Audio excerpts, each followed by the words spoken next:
안녕하세요. 한자서당 훈장입니다. 고전 한자 속에 들어있는 흥미로운 인물 이야기를 소개해 드리겠습니다. 이번에 소개할 내용은 반란 시리즈 서진왕조 8왕의 난입니다. 그들의 생애와 역사 속에 펼쳐진 이야기를 흥미진진하게 전달하겠습니다.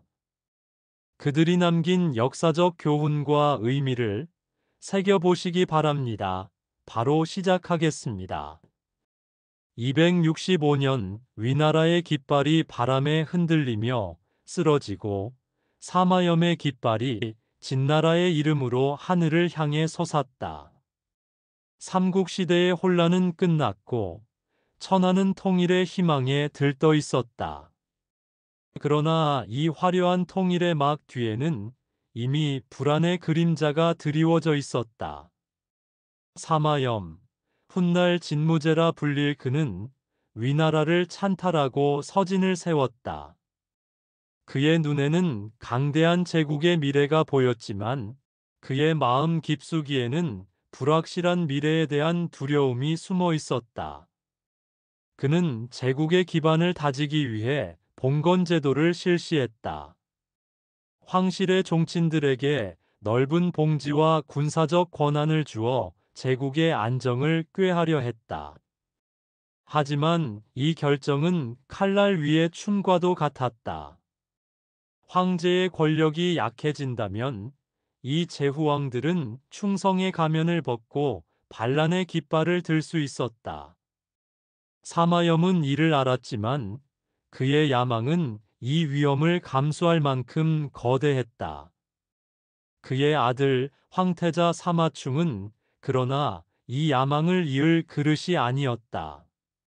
사마충은 지적 능력이 부족했고 정치적 감각은 더더욱 없었다. 궁궐 안에서는 그의 무능이 공공연한 비밀이었다. 사마충의 지적 능력에 대해서는 역사책 진서를 비롯한 역사서에 여러 기록이 남아 있으며 이를 통해 그의 지능이 매우 낮았음을 알 수 있다. 진서 해제 본기에는 그 어리석음과 무능함을 드러내는 일화가 여러 전한다. 진나라에 큰 흉년이 들어 백성들이 굶어 죽는 일이 잇따르던 시기, 사마충은 이 소식을 듣고 쌀이 없으면 왜 고기죽을 먹지 않는가? 라고 말했다. 이 말은 당시 백성들의 생활을 전혀 이해하지 못한 발언으로 그의 현실 감각 부재를 단적으로 보여준다. 또 한 번은 여름날 연못가에 앉아 있다가 개구리 울음소리를 듣고 이 개구리들은 관청을 위해 우는가 아니면 사적으로 우는가? 라고 물었다. 이런 질문은 사물의 본질을 이해하지 못하는 그의 모습을 잘 드러낸다. 이러한 기록들은 사마충이 통치자로서 기본적인 판단 능력조차 결여되어 있었음을 보여주며 그의 지적 장애는 당시에도 널리 알려진 사실이었다. 사마염은 이를 알았지만 그의 병석은 그로 하여금 황태자의 운명을 바꿀 기회를 주지 않았다. 사마충의 곁에는 야심찬 여인 가난풍이 있었다. 그녀는 사마충의 아내로 황태자비의 자리에 오르며 궁궐의 실세로 떠올랐다. 그녀의 눈은 권력에 굶주렸고 그녀의 손은 가시 일가를 움켜쥐고 제국의 심장을 향해 뻗어갔다. 이야기는 여기 이 불안한 시대의 한복판에서 시작된다. 사마충, 가난풍, 그리고 훗날 팔왕의 난을 일으킬 여덟 왕들의 어린 시절과 그들의 운명이 얽히기 시작한 그곳에서 사마충은 262년 사마염의 장남으로 태어났다. 그의 출생은 황실의 기쁨이었다. 사마염은 위나라의 조정을 장악하며 권력의 정점에 오른 시점이었고 그의 아들은 제국의 미래를 상징했다. 그러나 사마충의 유년기는 그의 부친이 꿈꾼 영광과는 거리가 멀었다. 그는 어린 시절부터 다른 아이들과 달랐다. 말을 더디게 배웠고 복잡한 문장을 이해하는 일은 그에게 고통스러웠다. 궁궐의 스승들은 그의 느린 학습에 답답함을 느꼈지만 황제의 아들이라는 무게 앞에서 감히 입을 열지 못했다. 사마충은 자신의 부족함을 막연히 느꼈지만 그것을 말로 표현할 능력조차 없었다. 그의 성격은 온순했으나 이는 종종 우유부단함으로 비춰졌다. 그는 궁궐의 화려한 장식과 복잡한 정치적 대화 속에서 외로움을 느꼈다. 그의 어머니 양왕후는 그를 지극히 사랑했지만 그녀의 사랑은 사마충의 무능을 가릴 수 없었다. 사마염은 아들의 모습을 보며 한숨을 내쉬었지만 그의 혈통을 이을 다른 선택지가 없었다. 사마충은 황태자로 지명되었고 그의 어깨에는 그가 감당할 수 없는 제국의 무게가 놓였다. 사마충의 곁에는 그의 스승이자 보호자인 양제가 있었다. 양제는 사마염의 신뢰를 받는 학자이자 관리였다. 그는 사마충의 무능을 알았지만 황태자를 위한 최선의 교육을 제공하려 애썼다. 양제는 50대 중반의 노련한 인물로 그의 흰 수염과 침착한 눈빛은 궁궐 내에서 존경을 받았다. 그는 20대에 낙양으로 떠나 학문을 쌓았고 그의 노력은 결국 그를 사마염에 신뢰받는 측근으로 만들었다. 양제는 사마충을 가르치며 그의 한계를 받아들였지만 그의 온순한 성격에 희망을 걸었다. 황태자는 심지가 곱다. 그가 무능하다 해도 충신들이 그를 보필한다면 제국은 안정될 것이다. 양제는 스스로를 이렇게 위로했다. 그러나 그의 낙관은 곧 시험대에 오를 것이었다. 가난풍은 이야기의 또 다른 축이었다.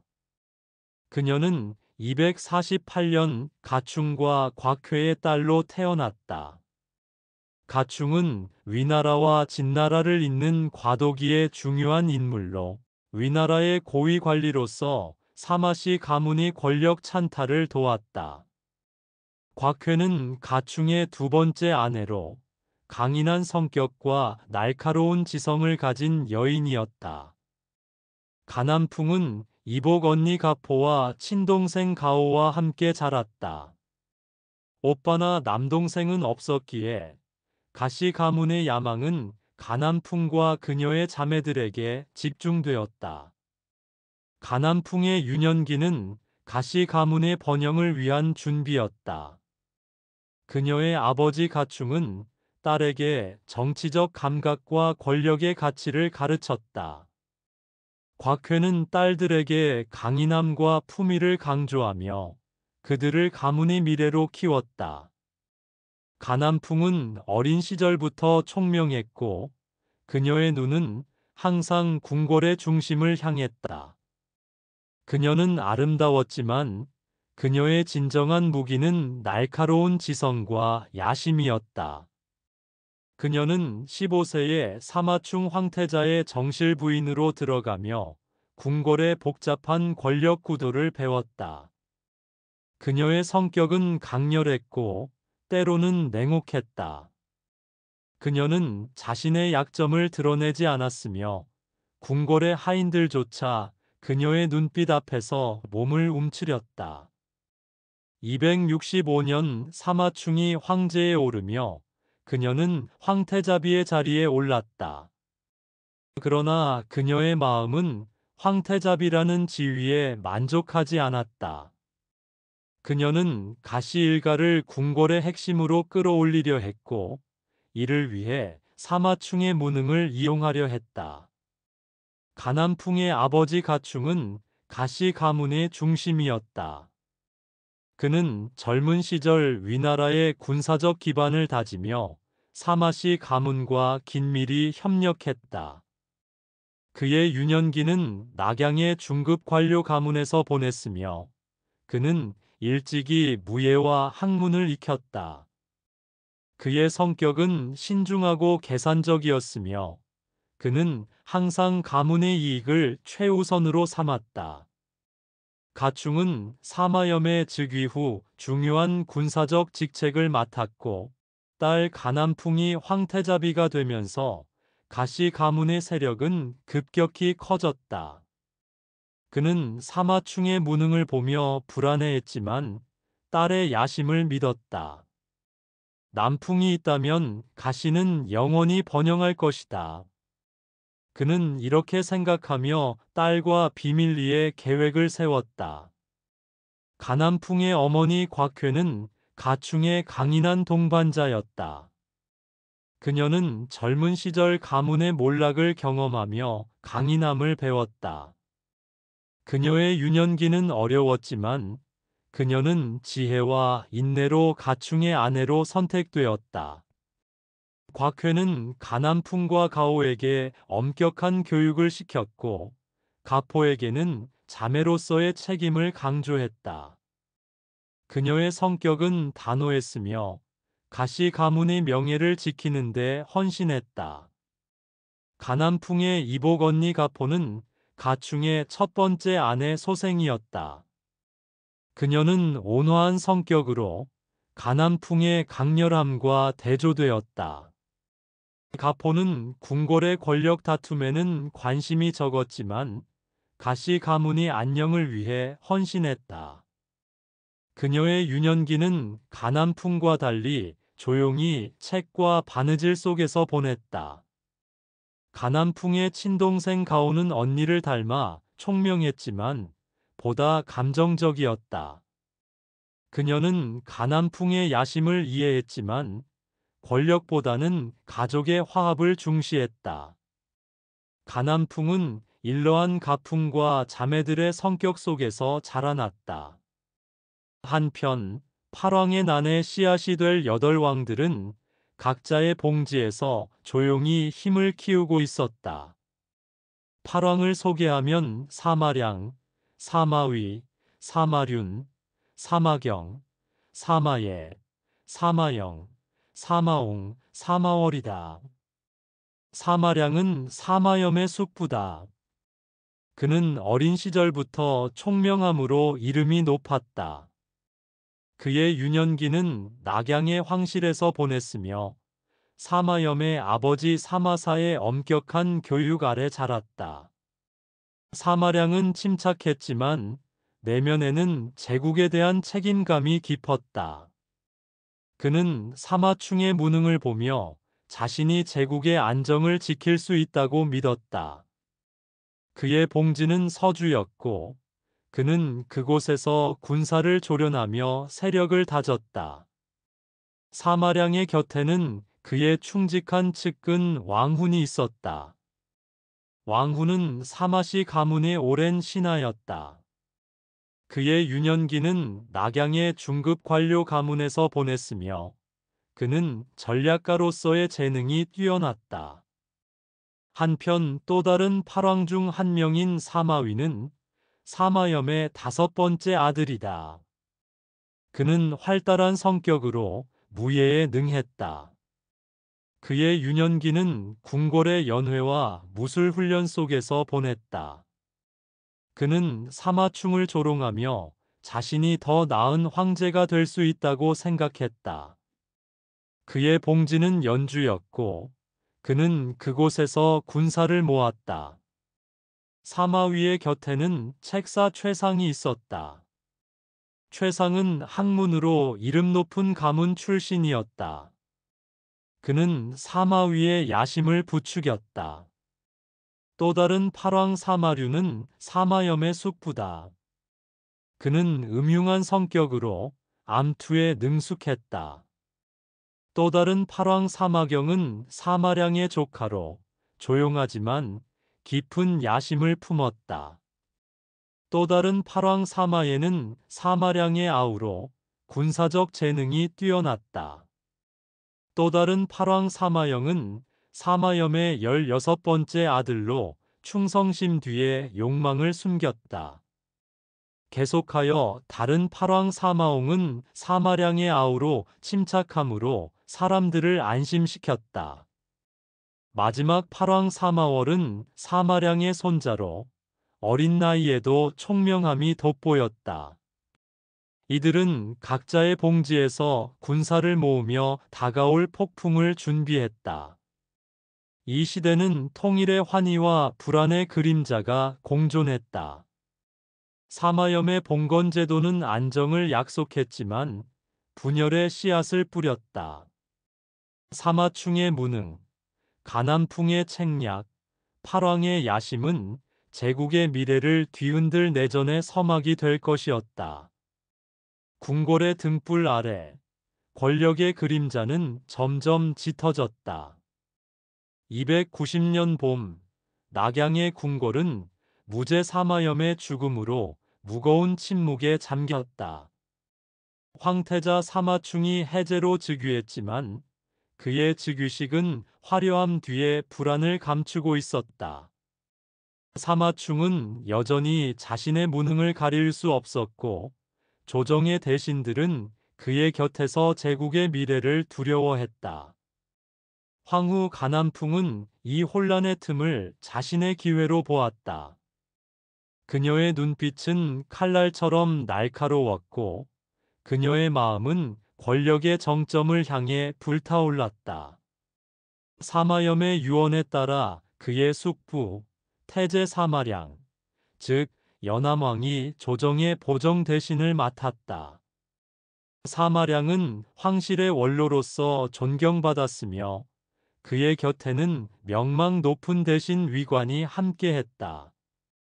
위관은 위나라 시절부터 이어진 명문가의 후손으로 그의 지혜와 경험은 조정을 안정시키려는 노력의 핵심이었다.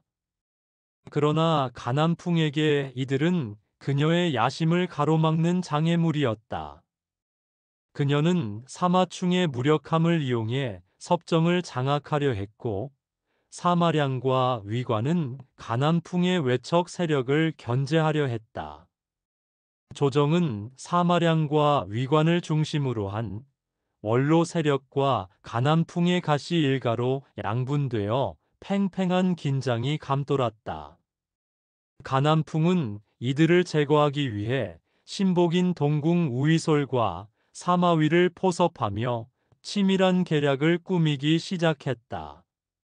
그녀의 목표는 단 하나, 제국의 모든 권력을 자신의 손에 쥐는 것이었다. 사마충은 즉위 후에도 변함없이 무기력했다. 그의 온순한 성격은 조정의 갈등 속에서 더욱 두드러졌다.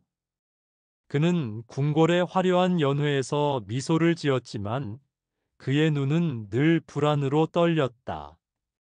짐은 어찌해야 하느냐? 그는 양제에게 묻곤 했지만 답을 이해할 능력은 없었다. 양제는 여전히 그의 곁에서 충실히 보필했지만 이제 그의 낙관은 점점 희미해졌다. 황제의 스승인 양제는 60대에 접어들며 건강이 약해졌지만 사마충을 지키려는 의지는 굳건했다. 이제 제국의 운명이 흔들리는 것을 보며 무력감을 느꼈다. 황후의 야심이 조정을 삼킬지도 모른다. 양제는 조용히 중얼거렸지만 그의 말은 사마충의 귀에 닿지 않았다. 가난풍은 궁궐 깊숙이 자신의 거미줄을 쳤다. 그녀는 날카로운 지성과 강렬한 위세로 모두를 압도했다. 그녀의 아버지 가충은 이미 세상을 떠났지만 그의 가르침은 가난풍의 혈관에 흐르고 있었다. 어머니 곽회는 여전히 그녀의 든든한 조언자였다. 곽회는 50대 후반, 단호한 성격으로 가시 가문의 명예를 지켰다. 그녀는 젊은 시절 가문의 몰락을 겪으며 강인함을 배웠고 딸 가난풍에게 권력의 냉혹함을 가르쳤다. 남풍아, 권력은 쥐는 자만이 살아남는다. 곽회의 말은 가난풍의 야심에 불을 붙였다. 가난풍은 동맹을 신복으로 삼았다. 동맹은 30대 중반 동궁 우이솔로서 황태자의 경호를 맡은 무인이었다. 그는 낙양의 하급 무관 가문 출신으로 젊은 시절부터 무예로 이름을 떨쳤다. 그의 유년기는 검술과 창술을 익히며 보냈다. 그는 키가 크고 굳건한 체격을 가졌지만 그의 진정한 힘은 가난풍에 대한 절대적인 충성이었다. 황후께서 명하시면 목숨이라도 바치겠습니다. 동맹은 가난풍의 비밀 회합에서 이렇게 맹세했다. 그의 충성은 그녀의 계략을 실행하는 데 핵심이었다. 동맹의 아버지는 위나라 말기 군대에서 하급 장교로 복무했으며 사마시 가문의 권력 찬탈에 동참하며 가문의 기반을 다졌다. 동맹은 이 가문의 유산을 이어받아 가난풍의 신뢰를 얻었다. 가난풍은 또한 초왕 사마위를 끌어들였다. 사마위는 서진 무제 사마염의 5번째 아들이자 진해제 사마충의 이복동생이다.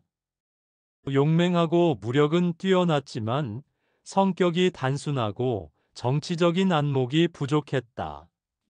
가난풍은 자신의 딸과 사마위를 결혼시켜 인척 관계를 맺었고 이를 이용해 사마위를 자신의 편으로 만들었다.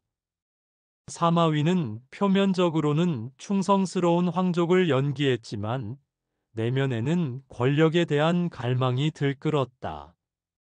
황후께서 원하신다면 나는 무엇이든 하겠습니다. 사마위는 가난풍 앞에서 미소를 지으며 말했다.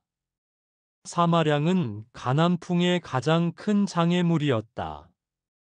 연암왕으로서 그는 침착하고 위험 있는 인물이었다. 그는 사마염의 숙부로서 황실의 안정을 책임졌다. 사마량은 사마충의 무능을 안타까워했지만 황실의 충성심으로 그를 보필하려 했다. 해제는 약하지만 우리가 지켜야 한다. 그는 위관과 논의하며 이렇게 말했다. 황후의 야심은 제국을 위험에 빠뜨릴 것입니다. 위관은 사마량과 비밀리에 논의하며 우려를 표했다. 한편 가난풍은 사마량과 위관을 제거하기 위한 계략을 짰다. 그들이 사라진다면 이 제국은 내 손에 들어올 것이다.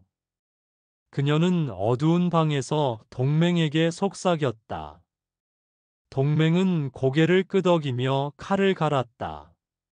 사마위는 자신의 봉지에서 군사를 준비하며 기회를 기다렸다. 조정의 긴장은 점점 고조되었고 낙양의 거리는 불안한 소문으로 가득 찼다. 사마충은 이 모든 갈등 속에서 그저 허수아비였다.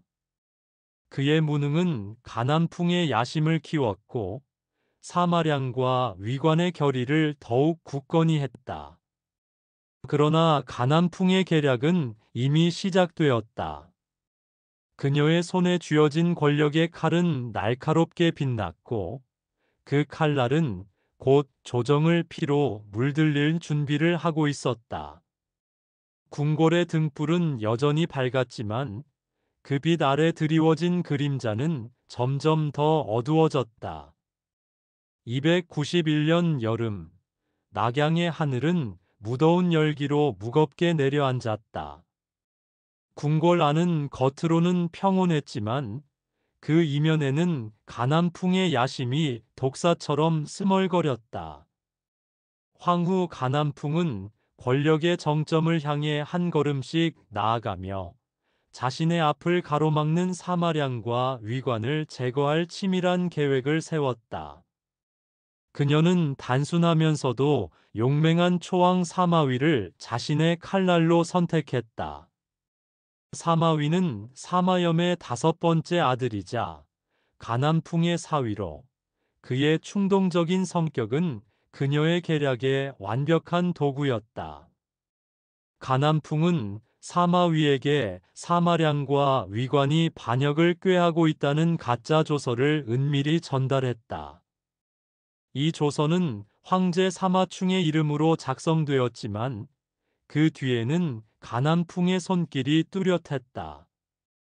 역사책 진서에 따르면 다음과 같이 기록하고 있다. 가난풍은 사마량과 위관을 제거하기 위해 해제 사마충의 이름으로 가짜 조서를 작성했다. 그 내용은 태제와 태보가 마치 옛날의 이윤과 곽광처럼 황제 대신 국정을 장악하려 한다며, 이를 막기 위해 회남왕 사마윤, 장사왕 사마예, 성도왕 사마영에게 여러 궁궐문에 주둔하도록 명하고 사마량과 위관의 관직을 박탈하라는 것이었다. 조서 속에서 언급된 이윤과 곽광은 과거 어린 황제를 대신해 정사를 맡았던 명신들로, 가난풍은 이 비유를 이용해 사마량과 위관이 황제의 권력을 빼앗으려 한다는 인상을 심어 모함했다. 사마위는 이 조서를 읽으며 분노로 눈을 빛냈다. 그의 가슴은 충성심과 야망으로 부풀어 올랐다. 그는 자신의 군대를 소집하고 낙양의 밤을 뒤흔들 기습을 준비했다. 291년 6월, 달빛이 희미한 밤, 사마위의 군대는 사마량과 위관의 군을 덮쳤다. 연암왕 사마량은 자신의 저택에서, 위관은 조정의 관저에서 기습을 당했다. 칼날이 번쩍이고 피가 튀었으며 두 원로의 생명은 순식간에 꺼졌다. 이 유혈 사태는 팔왕의 난의 첫 번째 피를 흘리며 제국의 균열을 드러냈다. 사마위는 승리의 쾌감을 만끽하며 자신의 권력을 과시했지만 그는 알지 못했다. 자신이 가난풍의 더 큰 그림 속에서 자신은 단지 한 조각에 불과했다는 것을. 이 사건은 황족들 사이의 신뢰를 산산조각 냈고 권력 다툼의 잔혹한 본질을 적나라하게 보여주었다. 사마위는 자신의 승리를 자축했지만 그의 기쁨은 오래가지 않았다. 가난풍은 이미 다음 단계를 준비하고 있었다. 그녀는 사마위를 이용해 장애물을 제거했지만 그의 충동적인 성격이 그녀의 통제를 벗어날까 우려했다. 사마위는 용맹하지만 너무 단순하다. 그녀는 동맹에게 속삭였다. 동맹은 고개를 끄덕이며 그녀의 다음 명령을 기다렸다. 가난풍은 권력을 장악하기 위해 사마위의 용맹한 무력과 단순한 성격을 이용했을 뿐, 그를 진정한 동맹으로 여기지 않았다. 사마위는 사마량과 위관을 제거한 후 자신이 큰 공을 세웠다고 생각하고 권력을 과시하기 시작했다. 이는 가난풍의 입장에서는 자신의 통제 범위를 벗어나는 위험한 행동이었다. 사마량과 위관의 죽음은 황족들 사이의 신뢰를 완전히 무너뜨렸다. 연암의 병사들은 지도자를 잃고 혼란에 빠졌고, 위관의 가문은 그의 죽음을 애도하며 복수를 다짐했다. 조정의 대신들은 가난풍의 손길을 두려워했고, 사마충은 이 모든 소용돌이 속에서 그저 허수아비였다. 사마위는 자신의 칼이 제국의 반역자를 처단하고 그들의 피를 흘렸다는 사실에 도취되었지만 그는 알지 못했다. 그 피가 가난풍의 손에 의해 조종되었다는 것을. 그녀의 계략은 이제 막 첫걸음을 뗐을 뿐이었다. 궁궐의 등불은 여전히 밝았지만 그 빛 아래 드리워진 그림자는 점점 더 짙어졌다. 291년 가을, 낙양의 궁궐은 피와 배신의 냄새로 물결쳤다. 가난풍의 권력 장악의 서막은 이제 1단계를 완성하였다. 그 내용을 정리해보자. 황후 가난풍은 자신의 손에 권력의 칼을 쥐고 조정을 휘어잡았다. 무제 사마염의 죽음 이후 해제 사마충의 즉위는 그녀에게 절호의 기회였다.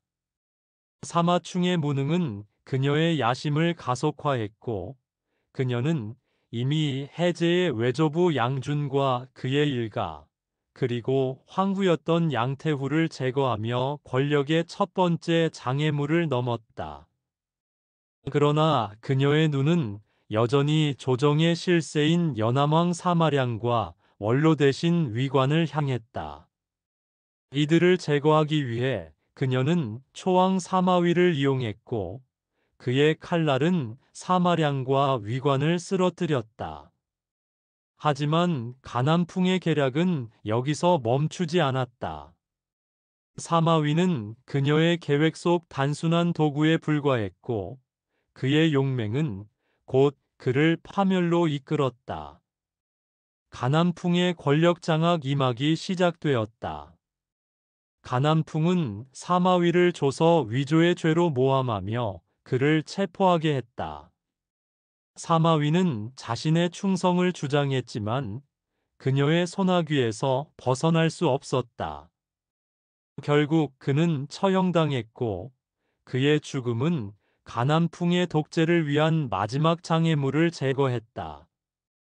가난풍의 측근 장화는 사마량과 위관의 처형이 정식 조서가 아닌 사마위가 위조한 조서에 따른 것이라고 해제에게 보고했다. 그는 사마위가 황제의 명을 사칭해 무고한 종친을 살해했다고 주장하며 모든 책임을 사마위에게 전가했다. 또 사마량과 위관이 결코 모반을 꾀한 적이 없었다고 강조하며 여론을 사마위에게 불리하게 조성했다. 사마위는 자신이 황명의 의도를 받들어 행동했다고 믿고 있었기에 장화의 탄핵에 크게 당황했다. 그러나 반역죄가 씌워진 그는 곧 체포되었고 황후 가난풍의 명령에 따라 처형당했다. 처형 직전 사마위는 나는 충성스러운 마음으로 황명을 받들어 악당을 처단했을 뿐인데 이런 비극적인 결말을 맞게 될 줄 몰랐다고 외쳤다. 이로써 가난풍은 본격적으로 조정을 장악하며 가시 일가를 요직에 앉히고 충신들을 내쳤다. 조정은 부패의 늪으로 빠져들었고 황족과 신하들 사이의 불신은 깊어졌다. 사마위는 처형당하기 전 낙양의 감옥에서 마지막 순간을 맞았다. 31세의 그는 여전히 강인한 체격과 불타는 눈빛을 가졌지만 그의 단순한 성격은 가난풍의 책략 앞에서 무력했다. 사마위의 처형은 낙양의 조정을 충격에 빠뜨렸다. 그는 감옥에서 나는 황후의 명을 따랐을 뿐이다. 라고 외쳤지만 그의 외침은 메아리 없이 사라졌다. 그의 죽음은 가난풍의 독재를 위한 길을 열었다. 가난풍은 충신들을 내쳤다. 가난풍의 독재는 조정을 부패의 늪으로 몰아넣었다. 그녀는 가시 가문의 친척들을 고위직에 임명하며 황실의 권위를 약화시켰다. 사마충은 이 모든 변화를 멍하니 바라볼 뿐이었다. 황후가 옳겠지. 그는 스승 양제에게 중얼거렸지만 양제는 더 이상 답할 말을 찾지 못했다. 낙양의 거리는 불안한 소문으로 가득 찼다. 황족들은 서로를 경계했고 신하들은 가난풍의 눈치를 살폈다. 사마 위의 피는 조정의 바닥에 말라붙었고 가난풍의 권력은 점점 더 강해졌다. 그러나 그녀의 독재는 새로운 반발을 낳았다. 황실의 다른 왕들은 그녀의 움직임을 주시하며 기회를 엿보았다. 가난풍은 이를 알았지만 두려움 대신 미소를 지었다. 이제 이 제국은 내 것이다.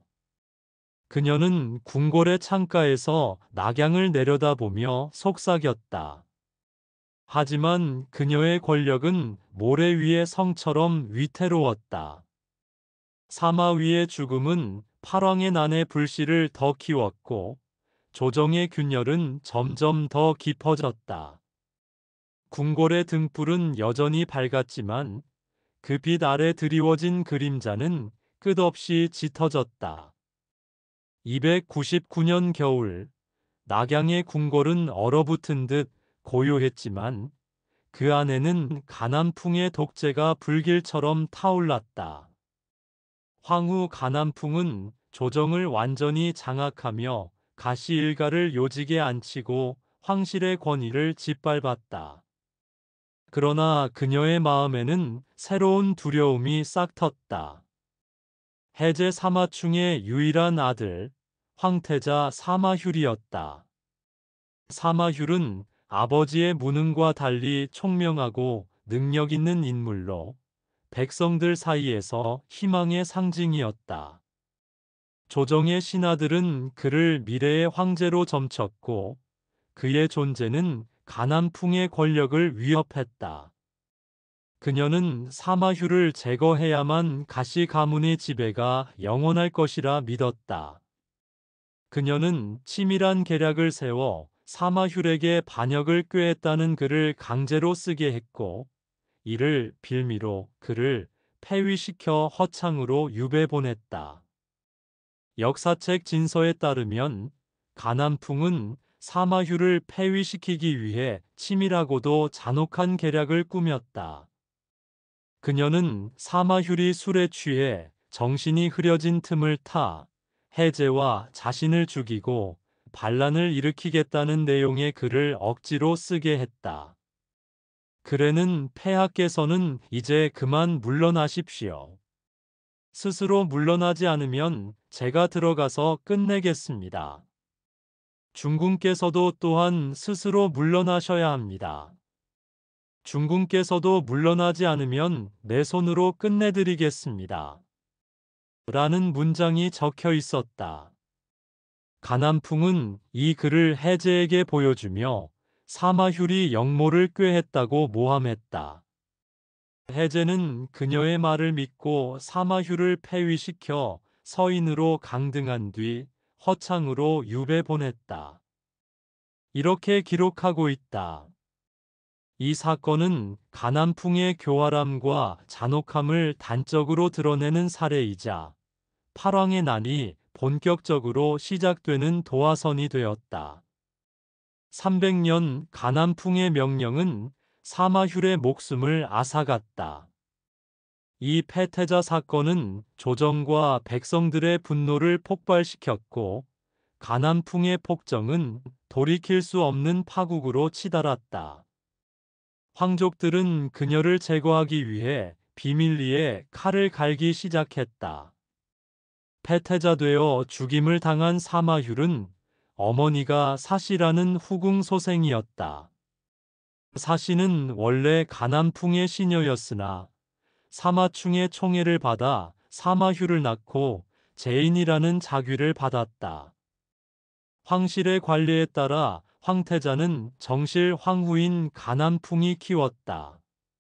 이는 후계자의 지위를 안정시키기 위한 절차였지만 가난풍은 사마휴를 통해 자신의 권력을 유지하려 했다. 그녀는 의도적으로 사마휴과 사시의 유대를 끊어 정치적 변수를 차단했다. 사마휴는 궁궐에서 자랐으며 그의 유년기는 학문과 무예로 채워졌다. 그는 병법을 익히고 시를 읊으며 신하들을 감동시켰다. 그의 성격은 단호하면서도 백성들의 고통을 이해하려 애썼다. 내가 황제가 된다면 백성들이 웃는 세상을 만들고 싶다. 그는 측근들에게 이렇게 말했다. 사마휴의 곁에는 스승 장화가 있었다. 장화는 학문과 전략에 능한 인물로 낙양의 학자 가문 출신이었다. 그의 유년기는 고전과 병법서로 가득했고 그는 사마시 가문이 신뢰를 얻으며 사마휴의 지적 성장을 이끌었다. 황자는 백성의 마음을 얻어야 진정한 황제가 된다. 장화는 사마휴에게 이렇게 가르쳤지만 가난풍의 계략 앞에서 그의 노력은 무력했다. 가난풍은 자신의 권력을 지키기 위해 사마휴를 희생시켰다. 사마충은 조정의 허수아비였다. 그는 사마휴의 패위와 죽음을 멍하니 바라보았다. 훌이 잘못한 것이냐? 그는 양제에게 물었지만 양제는 고개를 숙였다. 황후의 폭정은 제국을 망칠 것입니다. 양제는 조용히 중얼거렸다. 사마휴의 패위와 죽음은 낙양을 충격에 빠뜨렸다. 허창의 유배지에서 그는 나는 반역자가 아니다. 라고 외쳤지만 그의 외침은 가난풍의 명령 앞에서 무력했다. 백성들은 사마휴의 죽음을 애도하며 거리로 나왔다. 황후가 황태자를 죽였다. 소문은 낙양의 골목을 타고 퍼졌다. 신하들은 가난풍의 폭정을 더 이상 묵인할 수 없었다. 황족들 사이에서는 그녀를 제거하려는 비밀스러운 움직임이 시작되었다. 조왕 사마류는 이 틈을 노렸다. 그는 사마염의 숙부로 권력에 대한 갈망을 품고 있었다. 그의 유년기는 황실의 그늘에서 보냈으며 사마시 가문이 권력 투쟁 속에서 정치적 감각을 익혔다. 그의 성격은 음흉했고 그는 가난풍의 약점을 파고들 기회를 엿보았다. 사마륜의 측근 장림은 학문과 전략에 능한 인물이었다. 그는 낙양의 학자 가문 출신으로 유년기는 서재에서 고전을 읽으며 보냈다. 조왕, 가난풍을 제거하면 조정이 우리 손에 들어옵니다. 장림의 말은 사마륜의 야심을 부추겼다. 사마륜은 다른 왕들과 연합을 모색하며 칼을 갈았다. 사마휴의 죽음은 황족들 사이의 마지막 신뢰를 무너뜨렸다. 낙양의 거리는 분노와 두려움으로 가득 찼고 조정은 파국의 문턱에 섰다. 가난풍은 자신의 승리를 자축했지만 그녀의 독재는 반발을 낳았다. 이제 이 제국은 내 것이다.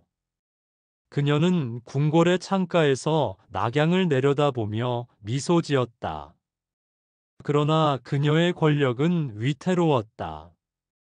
사마휴의 피는 조정의 바닥에 말라붙었고 그 피는 새로운 반란의 불씨를 키웠다. 황족들은 비밀리에 힘을 모았고 가난풍의 폭정은 끝을 향해 치달았다. 300년 봄, 낙양의 궁궐은 피와 배신의 상흔으로 얼룩졌다. 황태자 사마휴의 비극적인 죽음은 조정을 뒤흔들었고 백성들의 분노는 거리로 쏟아졌다. 황후 가난풍의 폭정은 이제 누구도 묵인할 수 없는 지경에 이르렀다. 이 혼란의 틈에서 조왕 사마류는 기회를 포착했다. 그는 가난풍의 만행을 명분으로 삼아 반란의 깃발을 들 준비를 했다. 사마류는 교활한 책략가로 황실의 그늘에서 오랜 세월 권력의 흐름을 읽어왔다. 그는 가난풍의 조카이자 조정의 실세로 떠오른 가미를 속여 그의 병력을 해산하게 만들었다. 그리고 어느 새벽 사마륜의 군대는 궁궐로 쳐들어가 가난풍과 그녀의 일당을 단숨에 체포했다. 그는 해제 사마충의 이름으로 위조된 조서를 내세워 가난풍에게 사약을 내렸고 가시 일가를 멸족시켰다. 역사책 진서는 이렇게 기록하고 있다. 사마류는 가난풍이 태자 사마휴를 폐위하고 죽인 사건을 지켜보며 그녀의 권력을 빼앗을 기회를 노렸다. 그는 사마휴의 복수를 명분으로 내세워 여론을 자기 편으로 끌어들이려 했다.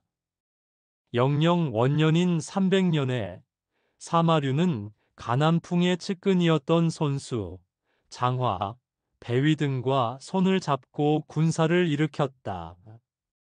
그는 병력을 이끌고 황궁을 포위한 뒤 황제의 조서를 위조해 가난풍과 그 측근들을 반역죄로 몰았다. 궁궐이 함락되자 해제는 가난풍을 폐위하고 맹궁에 유폐시켰다. 얼마 뒤 사마류는 가난풍에게 독이 든 술을 마시게 했다.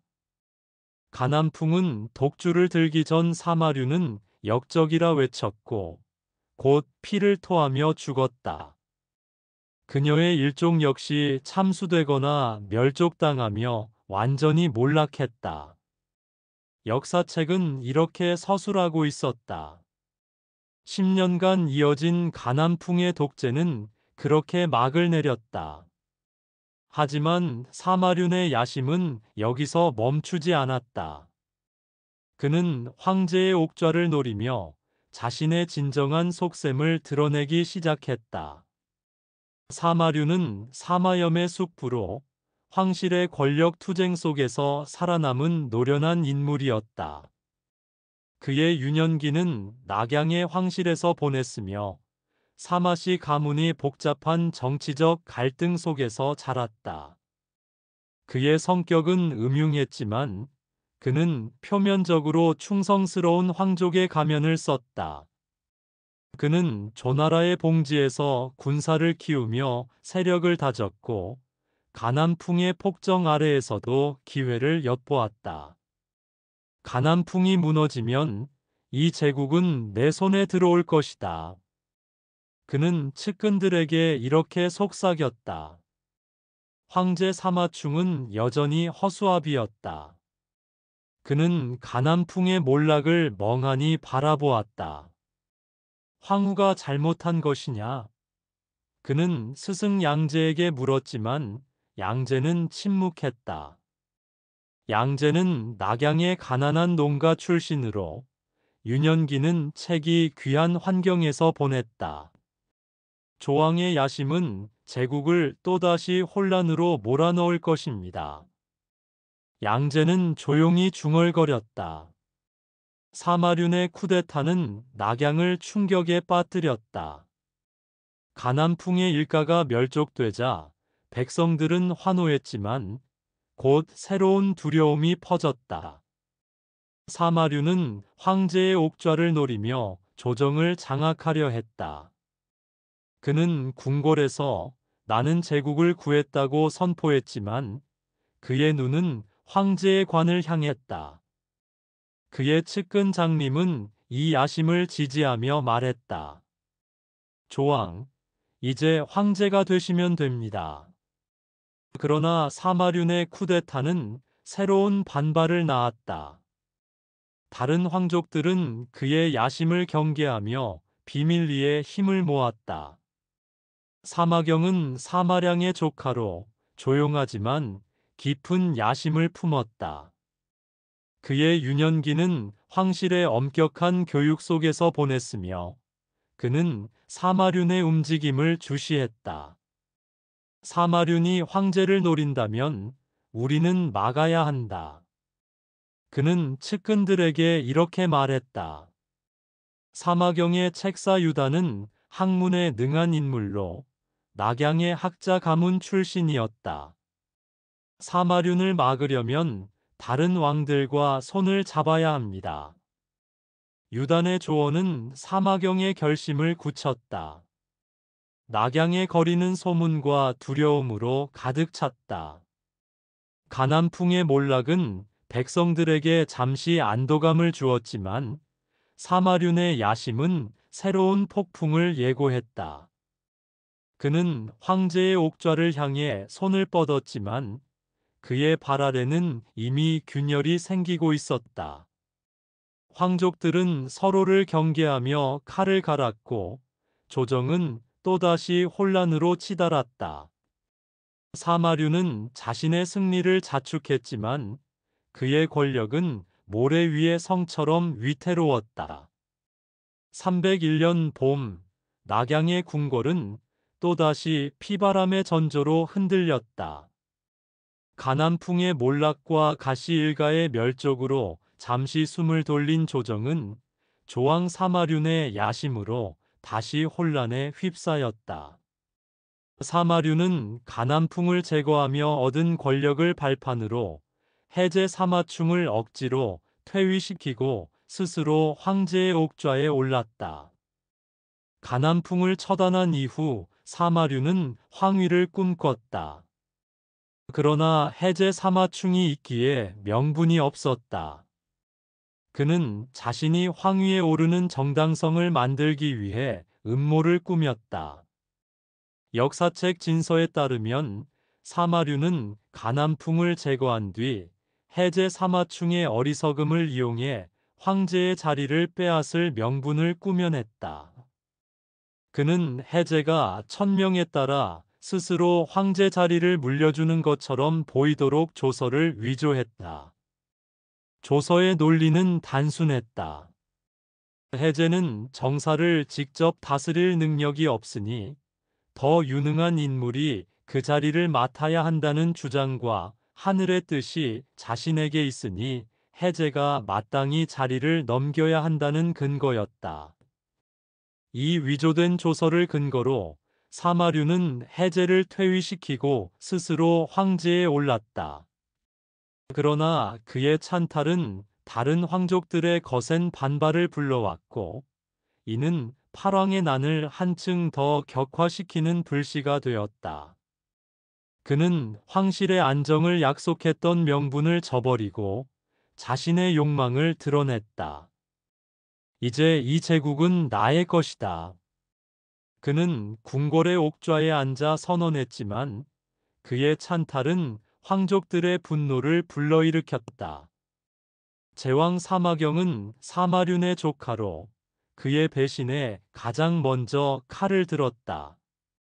사마경은 낙양 외곽의 봉지에서 군사를 소집하며 동맹을 모았다. 성도왕 사마영과 하간왕 사마옹이 그의 뜻에 동참했고 이들은 토륜군을 결성해 사마륜의 정통성 없는 황제 자리를 인정하지 않았다. 토륜군은 한자 7토와 일륜윤으로 이루어져 있다.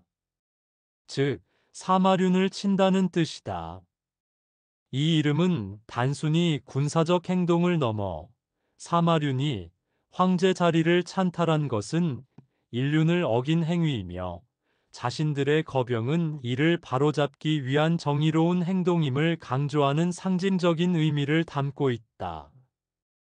그들은 서진의 정씨를 바로잡겠다는 명분 아래 대규모 군대를 일으켜 낙양으로 진격했다.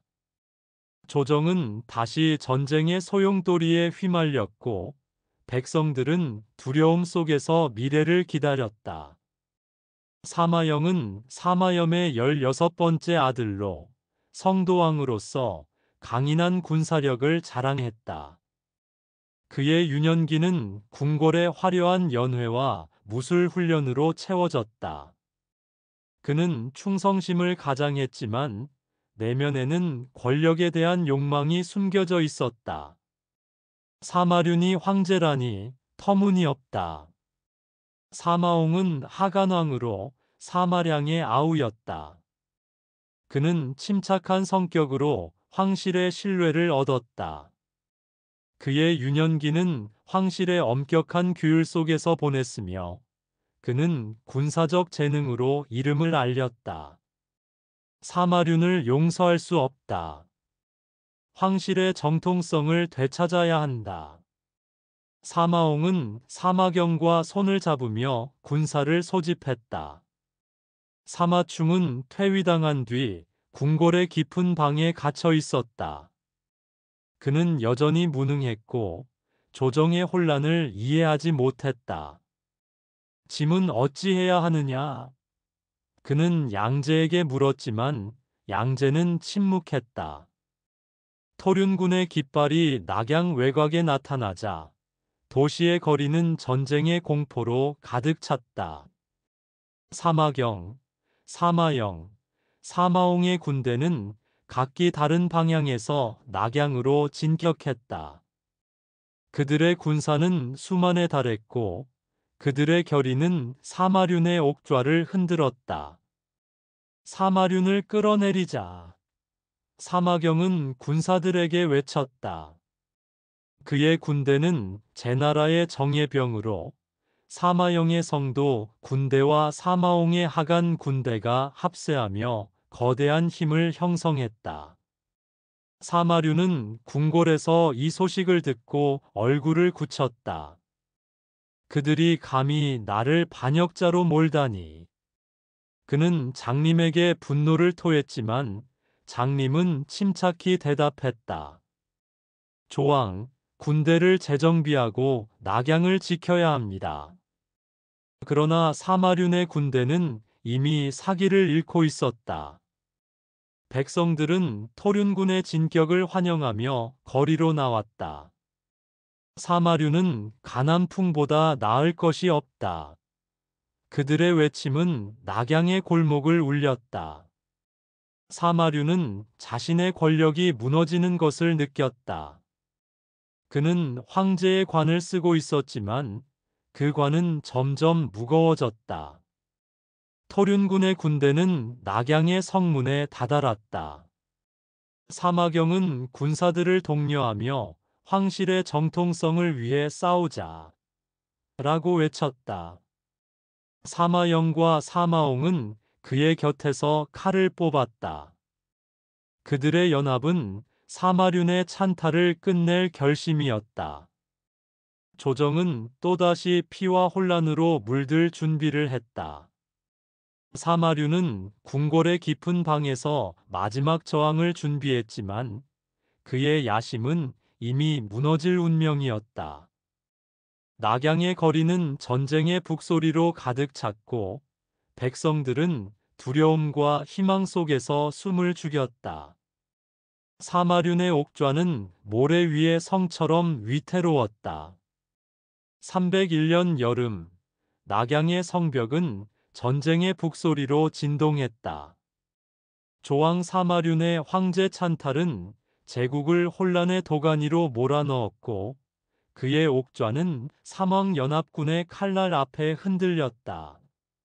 제왕 사마경, 성도왕 사마영, 하간왕 사마홍으로 이루어진 토륜군은 사마륜을 몰아내기 위해 낙양을 향해 진격했다. 사마경은 낙양을 포위하며 성문마다 깃발을 세웠고 사마영은 하북 지방의 정예병을 이끌며 북쪽에서 압박했다. 사마홍은 하간의 군사로 서쪽에서 돌격하며 사마륜의 방어선을 무너뜨렸다. 사마륜의 군대는 연이은 패배로 사기를 잃었고 민심은 이미 그를 외면했다. 조정의 충신들조차 그의 곁을 떠났고 그의 측근들은 배신의 칼을 갈았다.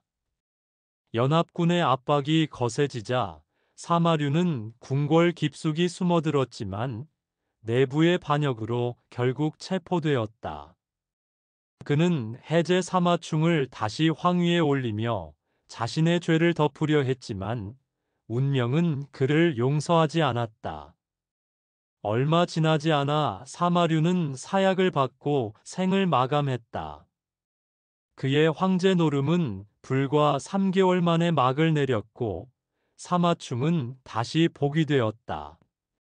낙양은 잠시 숨을 돌렸지만 전쟁의 상흔은 깊게 남았다.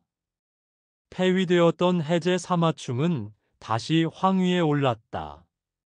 사마충의 복위는 형식적이었고 연합군의 승리는 새로운 권력 다툼의 서막이었다. 낙양의 거리는 전쟁의 상흔으로 얼룩졌다. 백성들은 사마륜이 죽었지만 평화는 오지 않았다고 속삭였다. 사마경, 사마영, 사마옹은 낙양을 점령했지만 그들의 연합은 위태로웠다. 각자의 야심은 이미 서로를 경계하게 만들었다. 우리가 사마륜을 무너뜨렸지만 다음은 누구인가? 사마경은 유단에게 물었다. 신하 유단은 침묵하며 고개를 숙였다. 사마영과 사마옹도 각자의 봉지로 돌아가며 새로운 계획을 세웠다.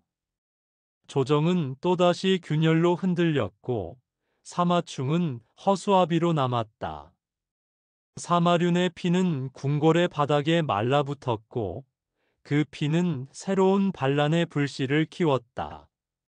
301년 가을, 낙양의 궁궐은 사마륜의 몰락으로 잠시 숨을 고르는 듯 했으나 새로운 폭풍이 몰려오고 있었다.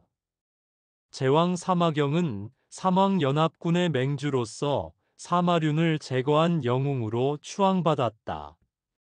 그는 대사마와 녹상서사의 직책을 손에 쥐며 해제 사마충을 대신해 조정을 장악했다.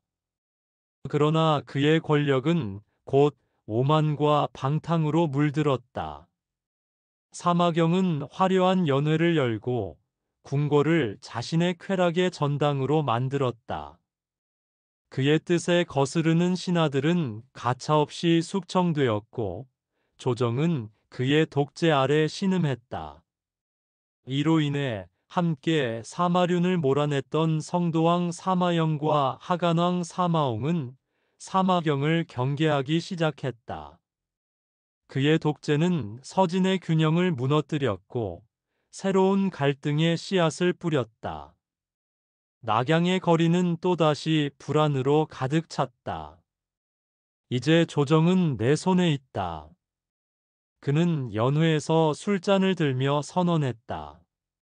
그의 오만은 신하들을 두려움에 떨게 했고 백성들은 그의 방탕함을 비판했다.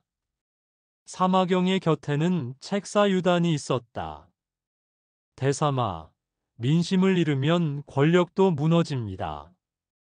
유다는 조심스럽게 조언했지만 사마경은 그의 말을 웃음으로 넘겼다.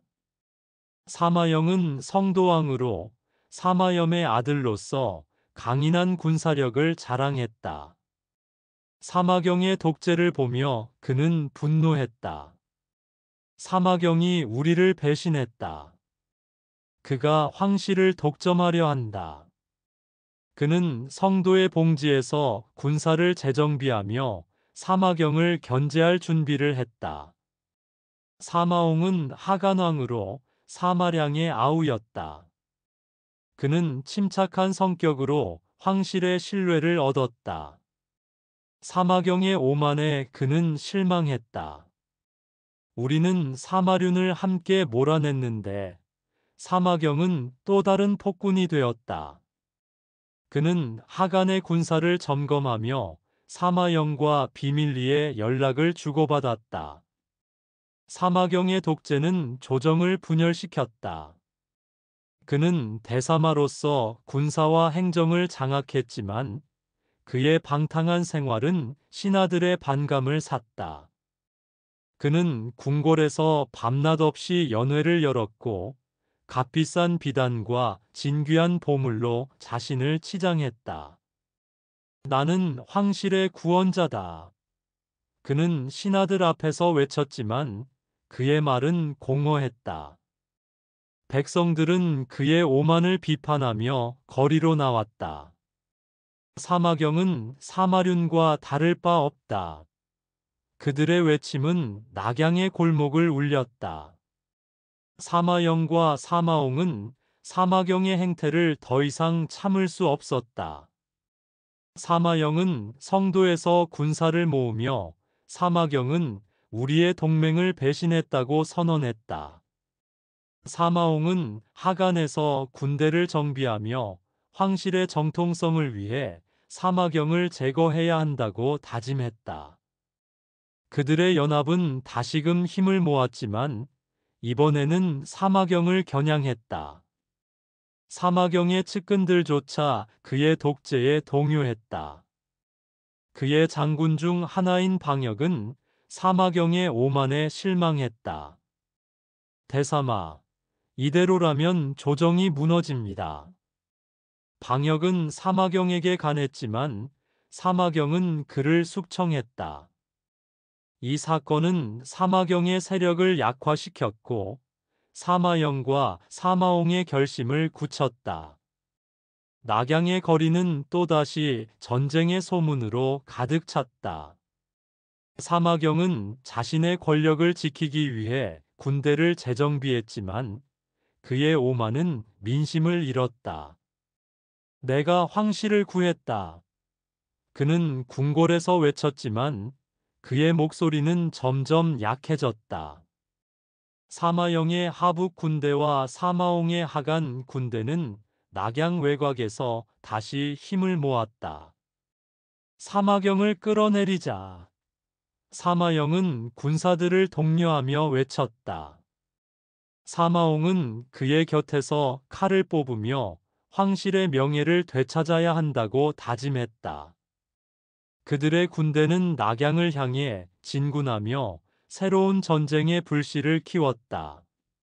사마경은 궁궐에서 이 소식을 듣고 얼굴을 굳혔다. 그들이 감히 나를 반역자로 몰다니. 그는 유단에게 분노를 토했지만 유단은 침묵했다. 사마경의 독재는 조정을 분열시켰고 그의 동맹이었던 사마영과 사마옹은 이제 적이 되었다. 낙양의 백성들은 두려움과 희망 속에서 숨을 죽였다. 사마경의 권력은 위태로웠고 그의 오만은 새로운 반란을 낳았다. 조정은 또다시 피와 혼란으로 물들 준비를 했다. 사마경은 자신의 옥좌를 지키려 했지만 그 옥좌는 모래 위에 세워진 성처럼 흔들렸다. 302년 봄, 낙양의 성벽은 또다시 전쟁의 북소리로 뒤흔들렸다. 제왕 사마경의 독재는 조정을 억누르며 백성들의 원성을 샀다. 그의 오만과 방탕함은 동맹이었던 성도왕 사마영과 하간왕 사마옹의 분노를 불러일으켰다. 사마영은 성도의 봉지에서 군사를 소집하며 사마경을 터벌하겠다는 깃발을 들었다. 하간왕 사마옹도 그의 뜻에 호응하며 하간의 군대를 낙양으로 보냈다. 이들은 사마경의 폭정을 끝낸다는 명분 아래 연합했고 낙양 내부에서는 장사왕 사마예가 이들의 움직임에 동참했다. 사마예는 사마경의 세력을 궁궐 안에서 기습했고 그의 날카로운 전략은 사마경의 군대를 무너뜨렸다. 사마경은 패배하여 체포되었고 결국 처형당했다. 그의 권력은 2년 만에 막을 내렸고 사마영과 사마옹은 조정의 새로운 실세로 떠올랐다. 하지만 낙양의 실권은 내부에서 결정적인 역할을 한 사마예의 손에 쥐어졌다. 사마영과 사마옹이 연합해 사마경을 공격했지만 낙양의 실권은 사마예가 차지하게 됐다. 그 이유는 사마예가 이미 낙양성 내부에 있었기 때문이다. 사마영은 하북을, 사마옹은 장안을 거점으로 삼아 대군을 이끌고 낙양을 포위했지만 장사왕 사마예는 성 안에서 직접 사마경의 세력을 공격했다. 이 내부 공격은 사마경의 군대를 혼란에 빠뜨렸고 결국 그를 무너뜨리는 결정적인 계기가 됐다. 사마경이 제거된 후 수도를 장악한 군대는 사마예의 지휘 아래 있었기 때문에 그는 자연스럽게 황제 해제와 조정의 실권을 손에 넣을 수 있었다. 반면 사마영과 사마옹은 군사적으로 승리했음에도 지리적으로 멀리 떨어져 있었던 탓에 낙양의 권력을 즉시 차지하지 못했다. 이로 인해 사마예가 새로운 실세로 떠오르자 두 사람은 그를 견제하며 또 다른 권력 다툼에 나서게 됐다. 내가 낙양을 지켰다. 사마예는 신하들 앞에서 담담히 말했다. 그의 냉철한 전략은 사마영과 사마옹을 놀라게 했다. 사마영은 성도에서 사마예의 움직임을 경계했다. 사마옹도 하간에서 사마예의 권력을 주시했다. 사마예는 또 다른 사마경이 될지도 모른다.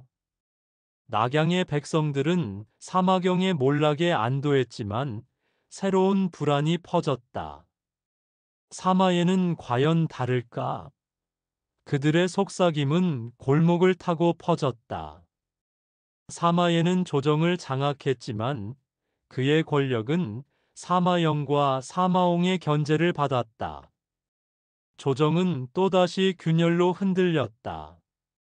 사마영과 사마옹은 각자의 봉지에서 군사를 정비하며 새로운 기회를 노렸다.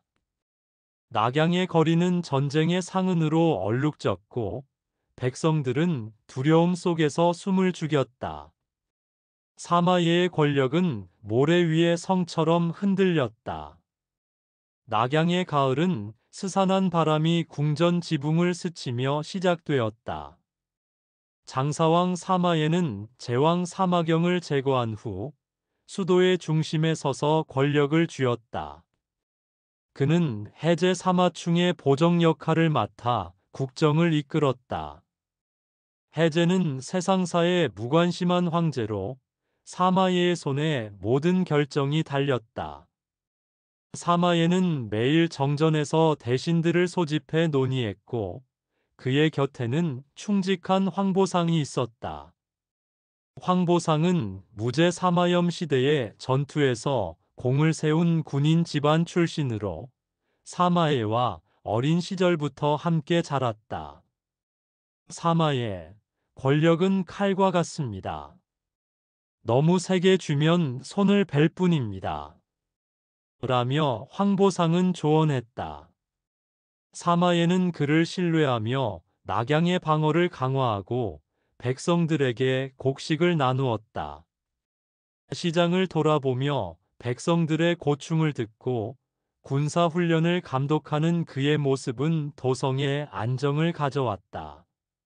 그러나 업성의 성도왕 사마영은 이를 분노의 눈으로 지켜봤다. 업성의 높은 탑에서 남쪽을 바라보며 그의 측근 노지가 말했다. 사마영, 사마예가 우리 공을 가로챘습니다. 이대로 두면 업성도 위험합니다. 노지는 사마영의 오랜 동지로 과거 전쟁에서 포로로 잡혔다가 탈출해 충성을 맹세한 자였다. 사마영은 어린 시절 황태자 자리를 놓친 상처를 떠올리며 분노를 키웠다. 한편 하간왕 사마옹은 교활한 계산으로 상황을 주시했다. 사마옹은 무제의 육촌으로 서쪽 변경에서 호족들을 다루며 세력을 키웠다. 그의 부하 장방은 거친 전사로 부모를 잃고 군대에서 자라 사마옹에게 충성을 바쳤다. 사마예를 그냥 두면 안 됩니다. 제가 바로잡겠습니다. 라고 장방이 말하자 사마옹은 서두르지 마라. 사마영과 손잡을 때다라고 답했다. 사마옹은 제국의 안정을 명분으로 내세웠지만 속으로는 자신의 세력을 극대화하려 했다. 303년 봄 사마영과 사마옹은 비밀 서신으로 동맹을 맺었다. 사마영은 사마예가 반역을 꾀한다며 20만 대군을 동원했고 노지가 선봉에 섰다. 노지는 이번에 사마영의 시대를 열겠습니다. 라며 출정했다. 낙양성의 포위는 이미 100일을 넘기며 지옥 같은 나날로 이어졌다. 장사왕 사마예는 성벽 위에서 적군의 깃발을 바라보며 이를 악물었다. 그의 곁에는 여전히 황보상이 있었고 황보상은 부상에도 불구하고 사마예를 지키며 말했다. 우리가 버티면 지원군이 올 겁니다. 황보상은 밤마다 병사들을 독려하며 식량 배급을 감독했지만 성 안의 상황은 점점 악화되었다. 물과 식량이 바닥나 백성들의 원성이 높아졌고 사마예는 자신의 창고를 열어 백성들이 먼저 먹어야 한다고 명령했다. 해제 사마충은 궁전 깊숙이 숨어 불안한 나날을 보냈고 그의 곁을 지키는 어린 궁인 소녀는 해제를 달래며 이야기를 들려주었다.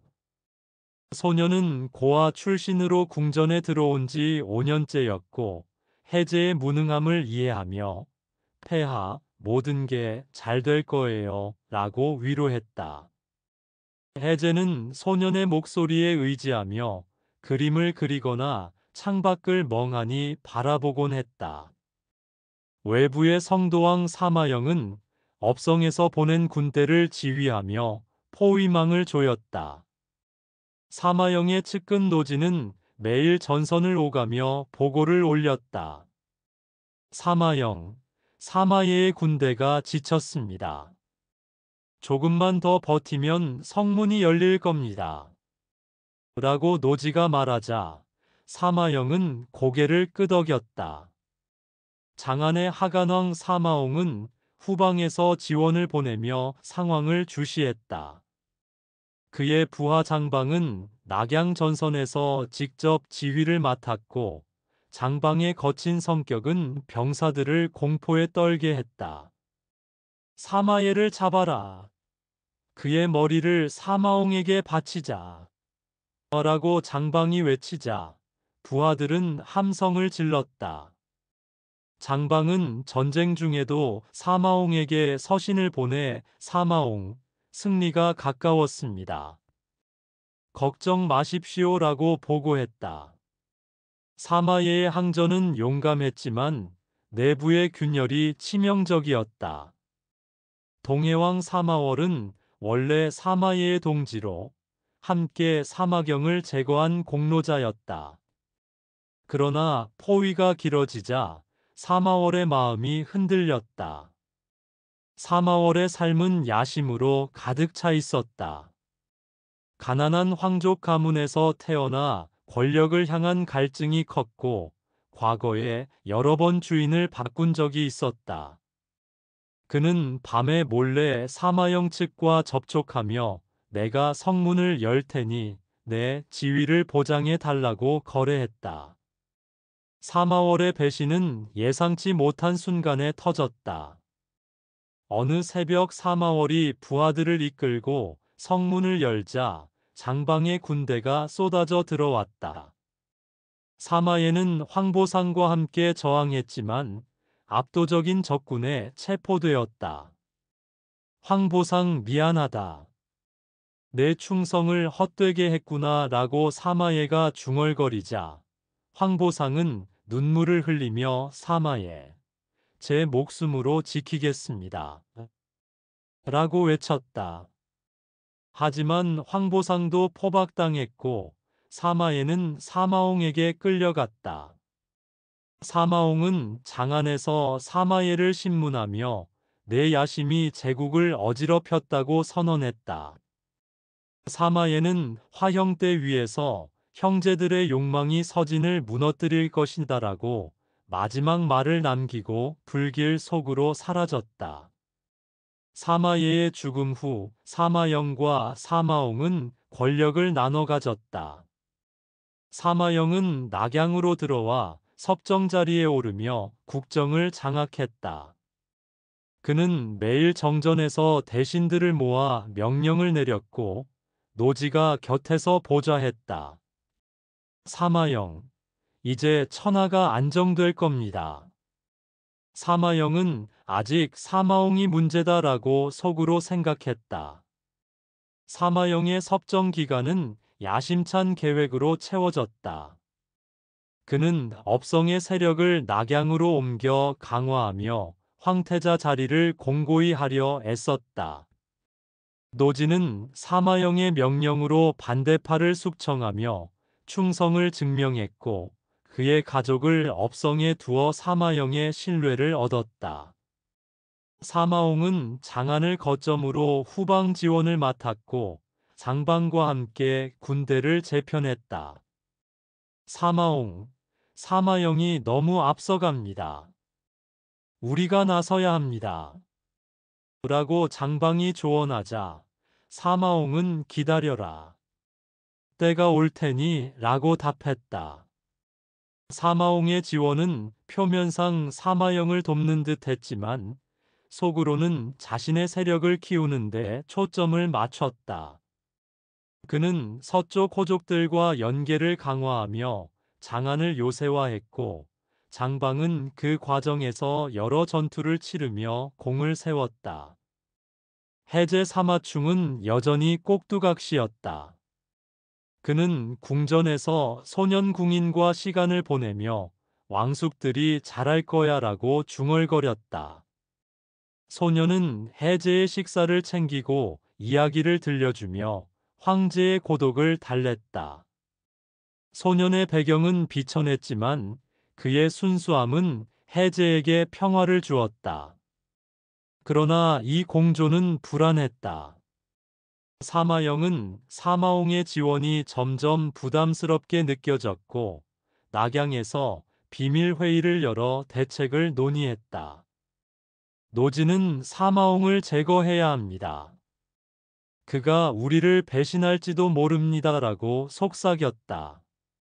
사마홍 쪽에서도 비슷한 긴장감이 맴돌았다. 장방은 사마영의 야심이 너무 큽니다. 사마월은 배신의 대가로 동해왕 자리를 유지하며 사마영의 곁에 붙었지만 그의 마음은 불안으로 가득 차 있었다. 사마월은 과거의 배신을 후회하며 새로운 주인을 찾으려 애썼다. 낙양의 거리는 전쟁의 상처로 폐허가 되었지만 사마영의 통치 아래 재건이 시작되었다. 백성들은 평화를 바랐지만 황족들의 갈등은 여전히 그늘을 드리웠다. 사마영은 섭정으로서 법령을 개정하며 세력을 강화했고 노지의 도움으로 군대를 증강했다. 사마홍은 장안에서 세금을 모아 지원금을 보내며 영향력을 유지했다. 장방은 그 과정에서 서쪽 변경의 반란을 진압하며 명성을 높였다.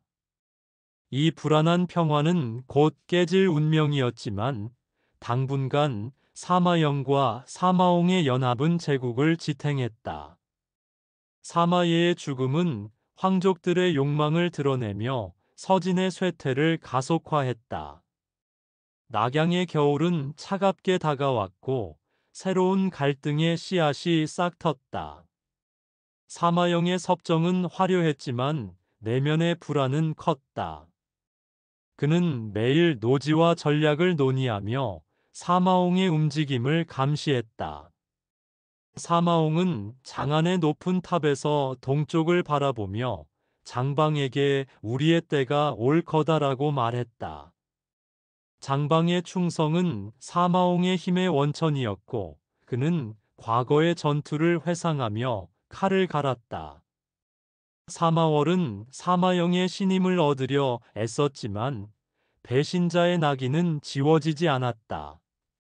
소년궁이는 해제의 곁에서 조용히 지내며 궁전의 비밀을 지켰다. 서진의 역사는 이렇게 이어졌고 사마예의 비극은 후대의 교훈으로 남았다. 사마영과 사마옹의 공조는 표면적이었고 내부의 균열은 점점 커졌다. 낙양의 겨울은 차가운 눈보라가 도성을 뒤덮으며 시작되었다. 성도왕 사마영과 하간왕 사마옹이 권력을 나눠 가진 이 시기, 동해왕 사마월은 조용히 세력을 키우고 있었다. 사마월은 낙양의 외곽 궁전에서 매일 부하들을 모아 전략을 논의했고 그의 곁에는 충성스러운 장수 왕연이 있었다. 왕연은 사마월에게 말했다. 사마월, 사마영의 전횡이 도를 넘었습니다. 이제 우리가 나설 때입니다. 사마월은 왕연의 말을 듣고 고개를 끄덕이며 자신의 과거를 떠올렸다. 가난한 황족 가문에서 태어나 항상 권력을 갈망했던 그는 사마예를 배신한 후에도 만족하지 못하고 더 큰 야망을 품었다. 사마영의 섭정은 백성들에게 부담을 주었고 세금이 무거워지며 불만이 쌓였다. 사마월은 이 틈을 노려 동쪽 지방의 호족들과 연계를 맺었고 군대를 모았다. 305년 봄, 사마월은 결단을 내렸다. 그는 해제 사마충을 납치하기 위해 궁전으로 잠입했다.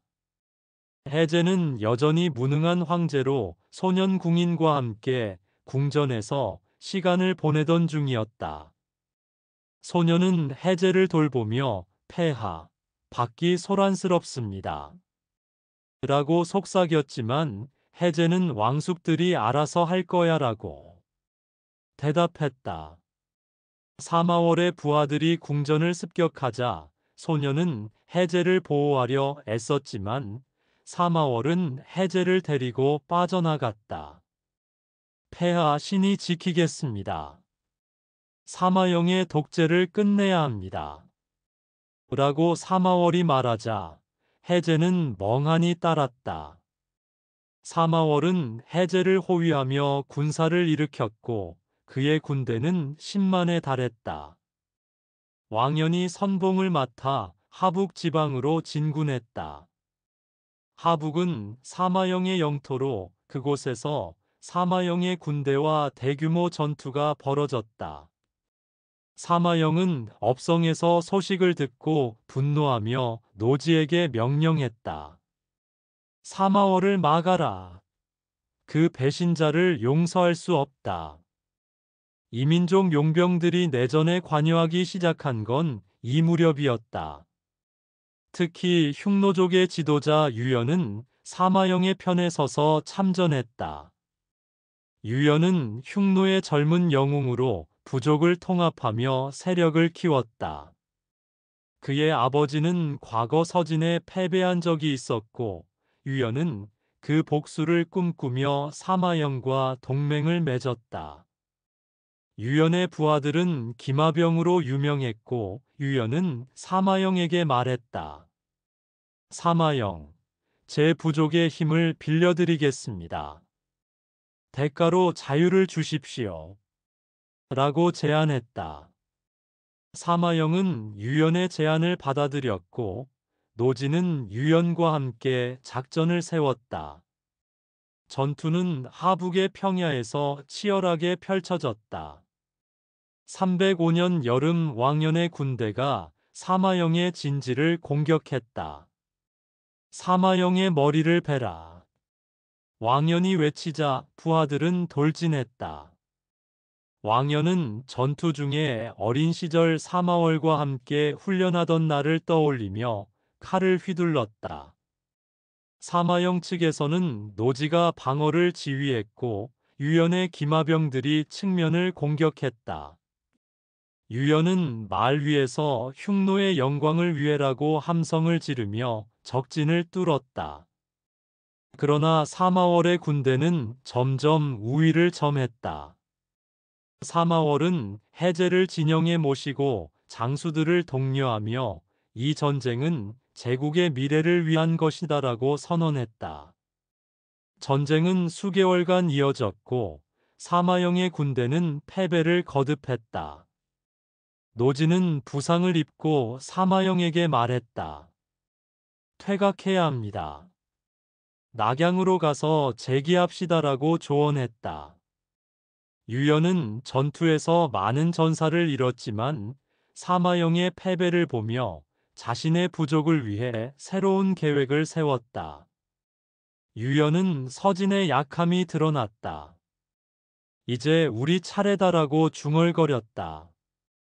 결국 사마영은 하북을 포기하고 낙양으로 도망쳤다. 그의 도망은 비참했다. 사마월의 군대는 승리를 자축하며 낙양을 향해 진군했다. 이 전쟁은 서진의 국력을 급격히 소진시켰고 백성들은 전쟁의 여파로 기아와 질병에 시달렸다. 팔왕의 난은 이민족인 유연 같은 지도자들이 서진의 내분을 이용해 세력을 확대했다. 사마홍은 장안에서 소식을 듣고 어떻게 할지 상황을 지켜보았다. 사마월은 낙양에 가까워지며 해제를 안심시키려 애썼다. 폐하, 신의 충성을 헤아려 주십시오. 라고 말했다. 해제는 여전히 무지한 채 고맙소. 왕숙이라고 답했다. 이 모든 갈등은 황족들의 야심이 제국을 어떻게 파괴하는지 보여주었다. 사마월의 등장으로 최후의 결전이 시작되었고 서진의 운명은 더욱 불투명해졌다. 유연은 흉노 부족으로 돌아가며 서진의 쇠퇴를 기뻐했고 그의 야망은 한 제국 건설로 이어질 터였다.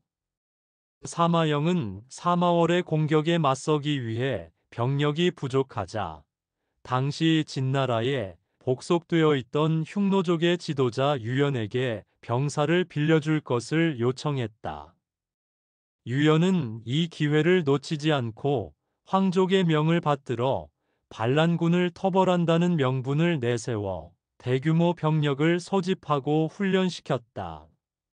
이로 인해 유연은 명분상 진나라의 황족을 돕는 위치에 있었지만 실질적으로는 자신의 세력을 합법적으로 확장하는 발판을 마련했다.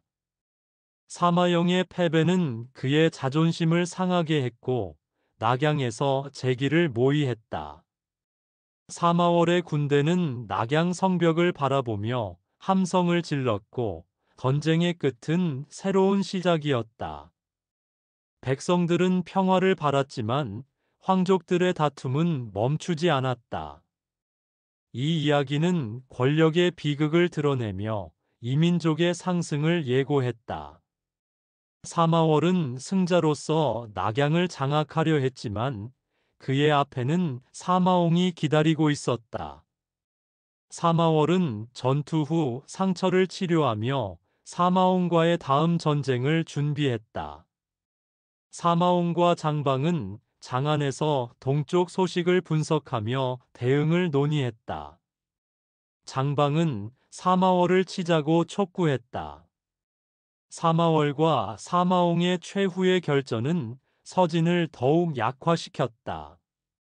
낙양의 봄은 피비린내로 물들었고 새로운 바람이 불어왔다. 사마월의 야심은 끝이 없었고 그의 세력 키움은 제국의 분열을 가속화했다. 성도왕 사마영은 사마월에게 패배한 후 수도 낙양으로 도망쳐 왔지만 이미 권력을 잃고 정치적으로 고립되었다. 그는 306년 결국 내부의 배신으로 살해당하는 비참한 최후를 맞았다. 사마영이 몰락하자 하간왕 사마홍은 홀로 동해왕 사마월과 맞서 싸워야 했다. 사마홍은 서진의 서부 지역을 거점으로 항전했으나 사마월의 군사적 압박과 측근들의 배신으로 점차 힘을 잃었다. 결국 306년 사마홍은 사마월의 군대에게 체포되어 살해당했고 이로써 약 16년간 이어졌던 팔왕의 난은 사마월의 승리로 막을 내렸다. 사마월은 팔왕 중 유일하게 살아남아 최종적으로 서진의 모든 권력을 장악했다. 하지만 이어진 긴 내전으로 서진의 국력은 이미 회복 불가능한 상태에 이르렀다. 이러한 국력 소진은 이민족의 침입을 막을 힘을 완전히 잃게 만들었다. 사마월이 최종 승리한 후 서진은 이미 국력이 바닥나 흉노 유연의 공격에 속수무책으로 무너졌다. 사마월이 팔왕의 난을 끝내고 권력을 장악했을 때 서진은 이미 회복 불가능한 상태였다. 16년간의 내전으로 군사력은 완전히 소모되었고 백성들은 약탈과 기근으로 고통받으며 나라의 기반이 송두리째 흔들렸다. 311년 유연의 아들과 장수들이 서진의 수도 낙양을 함락시켰다. 이 과정에서 수도는 철저히 약탈당했고 황제인 진회제는 포로로 잡혔다. 낙양이 함락되면서 서진은 사실상 멸망했으며 이후 장안에서 잠시 명맥을 이어가던 마지막 황제 진민제마저 316년에 흉노에게 붙잡히면서 서진은 완전히 멸망했다. 결론적으로 사마월의 승리는 서진 내부의 권력 다툼을 끝냈을 뿐 이미 커질 대로 커진 유연의 위협을 막을 수는 없었다. 사마월의 승리로 팔왕의 난은 끝났지만 16년간의 내전으로 서진은 국력이 완전히 소진됐다. 이 혼란을 틈타 북방 유목민족인 흉노, 선비, 갈족, 저족, 강족이 중원으로 침입하기 시작했다. 특히 팔왕의 난에 참여하며 군사력을 키운 유연 흉노족은 304년 한이라는 나라를 세웠다. 서진은 이민족의 침입을 막을 힘을 잃었고 결국 311년 수도 낙양이 함락되면서 오호심 육국 시대의 서막이 열렸다.